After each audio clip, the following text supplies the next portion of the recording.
جب بھی یہ فرش بچتا ہے نا، جہاں بھی بچتا ہے دنیا کے جس کونے میں، جب بیمار چلا آتا ہے اور لوگوں سے کہتا ہے میرے بابا کا پرسا، لیکن جانتے ہیں آج حسین آئے ہوں گے اور کہہ رہے ہوں گے میرے غریب بیٹے کا پرسا۔ جزاک اللہ، خدا کوئی غم نہ دے سوائے مظلوم کربلا، سوائے غم آل محمد۔ بہت دیر مصائب نہیں پڑھوں گا، جہاں تک جسم نے ساتھ دیا مصائب کی کیفیت بیان کروں گا۔ اس بیمار کی کیفیتوں کو، اس غریب کی کیفیتوں کو کیا بیان کریں؟ ذرا محسوس کرنا کیفیت کو۔ یہ پڑھنا آسان ہے، پڑھنا آسان ہے، میں نے کہا سنیے گا نہیں سمجھیے گا۔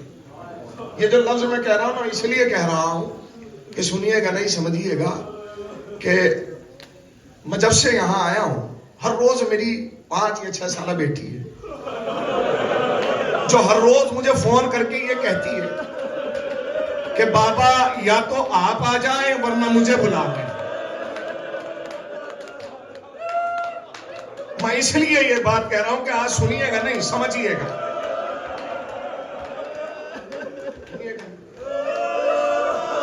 جناب سکینہ کو امام نے کبھی پیدل نہیں چلنے دیا۔ بی بی جب بھی زمین پہ قدم رکھتی تھی تو امام اپنی آغوش میں اٹھا لیتے تھے، میری بچی نے۔ شیخ مفید علیہ الرحمہ نے لکھا ہے کہ بعض اوقات ایسا ہوتا تھا کہ حسین جب مصلی پہ ہوتے تھے اور سکینہ اپنا قدم زمین پر رکھتی تھی تو عباس پڑھتے تھے اور بھتیجی کو آغوش میں اٹھا لیتے تھے اور کہتے تھے میری لاڈلی جس کا چچا زندہ ہو اس کی چھوٹی کنچن بھتیجی زمین پر چلے۔ ذرا کیفیت محسوس کریں۔ مجھے بس اس لیے کہ مجھے بیمار کی مصیبت پڑھنی ہے، آپ ذرا سا سمجھیے گا۔ 11 محرم کو جب یہ قافلہ اسیر کیا گیا اور بی بی کے ہاتھوں میں رسن باندھی گئی اور سکینہ سے کہا گیا چلو، تاریخ لکھتی ہے کہ سکینہ 7 قدم چلی اور زمین پر گر گئی اور فریاد کرو کیا اے چچا باپ۔ میں بس ایک فکرہ پڑھنا چاہتا ہوں، میں ایک فکرہ پڑھنا چاہتا ہوں۔ زمین کربلا سے لے کر اللہ کوفہ تک، زمین کربلا سے لے کر اللہ جانے کہ بی بی نے یہ سفر کیسے طے کیا ہو، لیکن یہ فکرہ پڑھنا چاہتا ہوں، آپ ذرا محسوس کیجئے گا سمجھیے گا۔ صاحبان اولاد بیٹھے، جوان بیٹھے جن کی بہنیں ہوں گی، اللہ سب کا سایہ سب کے سروں پر قائم و دائم رکھے۔ لیکن سنیں کہ جس کا 24 سالہ بھائی موجود ہو، جس کی 4 سالہ بہن سکینہ ہو، علامہ لکھتے ہیں کہ جب بی بی قدم بڑھاتی تھی تو بڑی حسرت سے سر اٹھاتی تھی اور بھیا کا چہرہ دیکھتی تھی، اے بھیا۔ کوئی تاریخ نہیں ملتی کہ بی بی نے ایک مقام پہ کہا ہو، ایک مقام پہ کہا ہو بی بی نے کہ اے میرے بھائی مجھے اپنی آغوش میں لے لو۔ مجھے نہیں معلوم کہ بہن کو بھائی کا کتنا خیال ہے، اس لیے کہ سکینہ اپنی آنکھوں سے مصیبت دیکھ رہی ہے کہ قافلے میں جب بھی کوئی رکتا ہے تازیانہ سجاد کو مارا جاتا۔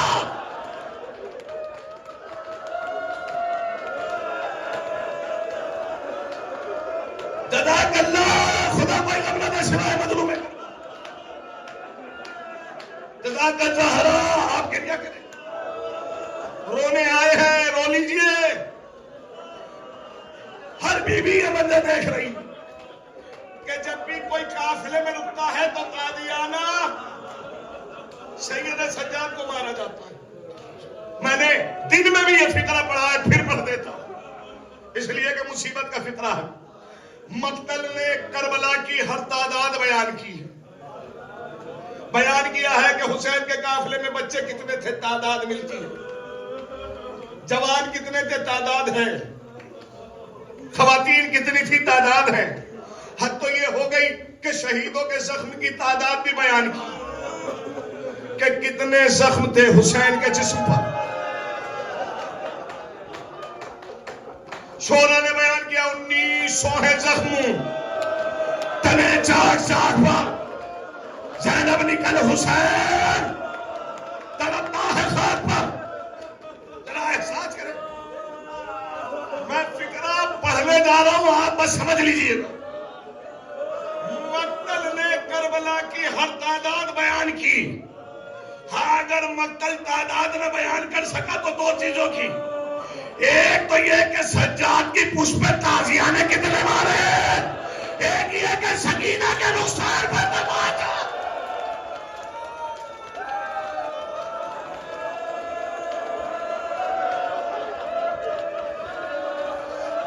ارے صاحبان اولاد بیٹھے ہو، کلیجہ پھٹ جا.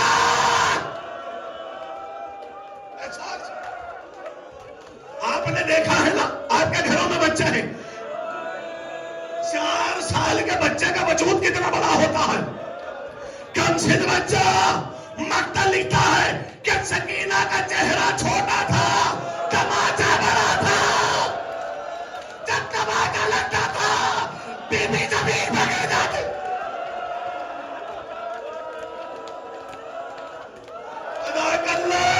خدا کوئی غم نہ دے سوائے مجھے. ایک جملہ اور سن لیجیے، سنیں. تاریخ لکھتی ہے کہ بہت سے بچے ایسے ہیں جو ناکے کی بلندی سے گرے اور مر گئے. بیویوں کو اور بچوں کا غم نہیں بنا کے دیا گیا. میں ایک فکرہ پڑھنا چاہتا ہوں. تاریخ لکھتی ہے کہ جب ایک بچہ ناکے سے گرا، شہزادی سکینہ نے دیکھا کہ اماں مجھے لگتا ہے کہ دنیا سے رخصت ہو گیا. بی بی اس بچے کی طرف دوڑی. تاریخ لکھتی ہے کہ ملعون نے تالیاں لہرانا شروع کیا. جب تک بیمار کی پشت پر تالیاں نہ مارتا رہا، جب تک سکینہ پلٹ کر واپس نہ آ گئی. بیمار زمین پہ گر گئے. بھائی کی حفاظت کے لیے سکینہ نے اپنے آپ کو بیمار پر گرایا. ملعون نے پشت پر تالیاں نہ ذرا حسین.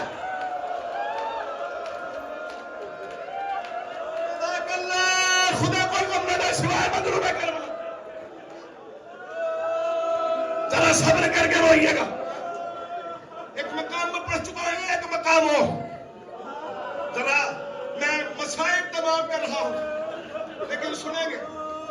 مجھے نہیں معلوم کہ بھائی بہن کی الفت کیا ہے، بھائی کو بہن سے محبت کیا، بہن کو بھائی سے محبت کیا. زندان شام ہے، زندان شام. بیمار خواب پر بیٹھے، پیروں کو پھیلائے ہوئے. آپ احساس کیجئے گا، بس میں نے کہا سمجھیے گا، سنیے گا، نہیں سمجھیے گا. بہن نے بھائی کو دیکھا، بہن سمجھ گئی میرا بھائی تھک گیا ہے. 4 سالہ بہن قریب آئی، چاہتی یہ ہے کہ بھائی کا تھوڑا سا شانہ دبا دے. جیسے ہی بی بی نے بھائی کے شانے پہ ہاتھ رکھا، سجاد طرف گئے، کہے سکینہ میرا شانہ چھوڑ دے.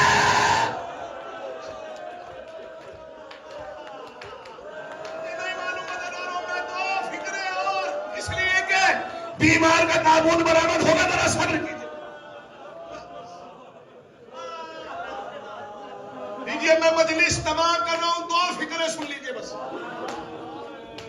آپ انتظار میں بیٹھے ہیں کہ تابوت برآمد، سبھی یہ تابوت ہوگا زیارت کریں. 3 مقام سن لیجئے. 3 مقام رخصت کے 3 ایسے مقام کہ جن پہ کلیجہ پھٹ جائے. 3 مقام پڑھوں گا. پہلا مقام جب سیدہ سجاد کو رہائی ملی اور بیمار زندان شام سے رخصت ہونے لگے. تو پہلا مقام یہ تھا کہ سید سجاد سکینہ کی قبر پر بیٹھ کر گریہ کر رہے تھے اور کہہ رہے تھے میری بہن الوداع. سجاد رخصت ہو رہا. اے بہن گھر جانے کی بڑی تمنا تھی. تیرے بھائی مدینہ واپسی کر رہا. دوسرا مقام سن لیجئے جہاں قیامت بچی ہے. جب جناب سید سجاد نے یہ فکر قبر سکینہ پہ کہے، بیویاں تڑپ گئیں، اپنے سروں پر اپنے ہاتھوں کو مارتی تھی. مجھے نہیں معلوم کہ کتنا قیامت کا مرثیہ سید سجاد نے پڑھا ہے کہ جہاں بیویوں میں کوہرام مچا ہے. دوسرا مقام جب ملعون نے سید سجاد کو زہر دیا اور بیمار رات کی تاریکی میں تڑپنے لگے تو اپنے بیٹے امام محمد باقر کو بلایا. مجھ میں ہمت نہیں اور زیادہ مسائل پڑھنے کی، اور کہا میرے لال یہ میری آخری شب ہے، بس میری چند وصیتیں سن. کہ پہلی وصیت امام کا ایک ناقہ تھا جس پر امام نے 20 حج کیے تھے. امام نے فرمایا تھا میرے لال میرے بعد خیال رکھنا کہ یہ ناقہ پیاسا نہ رہے. مجھے رخصت پڑھنی ہے بس ایک. دوسری وصیت جو سب سے قیامت کی وصیت تھی. سید سجاد کہتے ہیں میرے لال میرے جنازے کو شان و شوکت سے نہ اٹھانا. مجھے نہیں معلوم آپ نے احساس کیا کہ نہیں. ارے ہر باپ چاہتا ہے کہ اس کا بیٹا لاشا اٹھائے، لیکن بیمار کہہ رہے میرا لاشا میرا جنازہ شان و شوکت سے نہ اٹھانا، اس لیے کہ میرے بابا کا لاشا زمین کربلا سے اٹھانے والا کوئی نہ تھا. امام نے آخری سانس لی، مجلس تمام کر رہا ہوں. تاریخ لکھتی ہے کہ غسل دینے کے لیے جب امام محمد باقر نے بیمار کا جسم سے کرتا اتارا، مجھے نہیں معلوم ہے کہ کیفیت کا. اور بابا میں قاضی لکھتے ہیں کہ جسم کا کوئی حصہ ایسا نہ تھا کہ جہاں سے گوشت کے نشان. جنازہ تیار ہوا، امام نے کہا اے بیویوں خدا حافظ کہو. کوہرام مچ گیا، ایک قیامت ٹوٹ گئی. 2 مقام ہو گئے. میں بس آخری فکرہ سن لیجیے. جب سید سجاد کا جنازہ نکل رہا تھا، بیمار کے گھر میں کوہرام یہ تھا کہ اربابی مقاتل لکھتے ہیں کہ گھر مدینے کے باہر تھا، پر رونے کی آوازیں مسجد نبوی تک جاتی تھی. میں کہوں گا بولا ارے یہ کوہرام آپ کے جنازے پہ ہوا ہے، لیکن کربلا میں دیکھو جب حسین نے آ کر کہا اے بہن زینب الوداع، بیویوں میں کوہرام بچا، سکینہ قدموں سے لپٹ گئی. آواز اے بہن ہر بیوی سینہ